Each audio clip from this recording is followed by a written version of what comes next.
What's up, everyone? What's up? What's up? I hope everyone's having a great day. All right. Hope you guys had a great Easter if you celebrate Easter, and if you do, then happy Easter Monday. Right. So I have a question for you, and it's actually right there at the very bottom. Where should people invest their money? Where should people invest their money right now? And here's the reason that I'm asking that question. As you can see here, this happened actually a week ago, but as you can see here with the insider, it says a fixer-upper in DC received 76 cash offers and sold for $200,000 over the asking price. It shows how widely competitive buying a home is right now. Now here's the thing. This property is a fixer-upper, meaning that what's up, man? Meaning that it's in bad condition. It doesn't look nice, right? It's basically ugly. And I'm not sure if you guys can see the screen or not, but this is actually a smaller property for DC, but it's not a attached property. Anyway, here's the thing.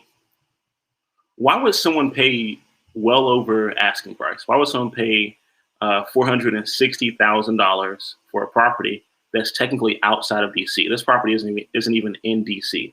This property is outside of the District of Columbia. And the only thing I could think of is that the investors, right, the 70 plus investors who had all these cash offers, they had no other option of where they wanted to place their money. They honestly thought that this was the best opportunity. And what that says to me is either someone is not looking, or that people are choosing to be lazy. And I want to know in the comments, do you think that these 76 or 75 people who overbidded on this property, or were they lazy? Were they not looking for other opportunities? Or is this truly just what our market is today? Because my opinion, from my vantage point, if you have investor capital, investor money, it's not in your best interest to overpay for an asset, right? For an investment, because what that means is that you can be over leveraged, you can have overexposure, you'll get less of a return for your clients, so forth and so forth. But what I'm seeing in the market is that's not the case. People are willing to overpay, right? And a lot of these investors are willing to overpay. Now, what's interesting is those who are fixer-uppers or fix and flippers, they're probably thinking, well, heck, if I go ahead and overpay now, and as long as I can get it back on the market while there's little to no supply, I can probably still get a higher sales price than what someone normally would.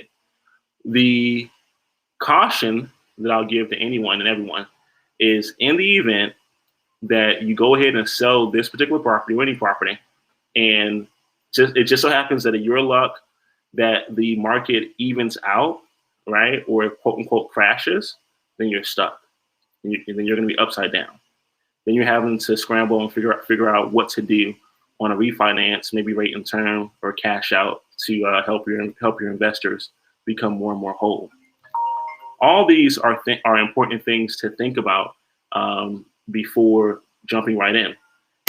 And as many of us know, when you're buying investments, especially, you want to be able to buy right. But if you're overpaying, there's no way that you can buy right. Okay. So as of right now, we have too many realtors and too little product, right? Too many realtors and too little homes that are on the market. And if the CDC and the government, et cetera, can continue to kick the can down the road, we're going to continue to have a shortage when it comes to supply. So the question really is, what do you do? Where should you put your capital? Where should you put your money? And what's happening is because there's less and less of a supply, that means it's higher and higher demand, higher and higher prices.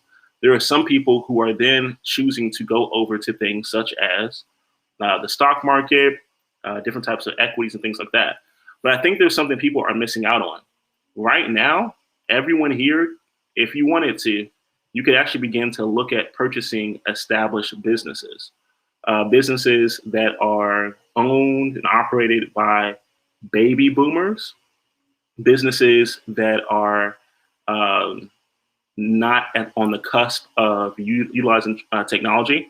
So just as an example, a great article that I saw today, if you can see the screen, is says ghost kitchens could be $1 trillion opportunity in the next decade. And so if you don't know, if you haven't read this article, a ghost kitchen is essentially a local kitchen that any chef or business owner can use. Now, in my local market, what I love about these kitchens per se is if you add the technology for people to order on an app, and you also go ahead and set up your shop, maybe 4 hours a day or whatever, and you get those online orders, you can have someone then go ahead and deliver the food. What's great about this is that this will eventually, I believe, this right here will put many restaurants out of business, because you're now able to have readily made food available, delivered to your home, much similar to like a Uber Eats or a GoPuff or anything else like that. But this is a designated area, designated operation, where their goal is to provide fresh food and they themselves deliver it. Okay. A great company that does this in my area is called Cluster Truck. You guys can definitely check it out. But I believe that that's going to be more of the future. So if you're not putting your money into real estate, there are two options that I would suggest. I would suggest that you go ahead and purchase equity in companies, not talking about stock, but equity as far as true ownership. Okay, something that's going to still give you a tax benefit by owning, and you're not going to get a tax benefit there. The second thing is, I would suggest that you hold your cash, hold your money. Don't get in any of these bidding wars. Hold your money for the market to have a turn, or if you're super eager, look up the markets that you love or you enjoy, and research when their tax sales are, research when their sheriff sales are, and then go to those options and see if you're able to still get a deal. Now, I will tell you this. More than likely, larger markets like DC, like Charlotte, North Carolina, those are going to be markets where the prices are going to be too big, like legit. The prices are going to be way too high. Your returns are going to be super low, and it's not going to be worth it. But if you go ahead and look for what we call secondary markets or the tertiary markets, right? And you can still go and find amazing deals. Those are my suggestions. If you guys think there are other ways to get good passive income, please put them in the chat. I love to hear about it. And that is it for today. Talk to you guys soon. Peace.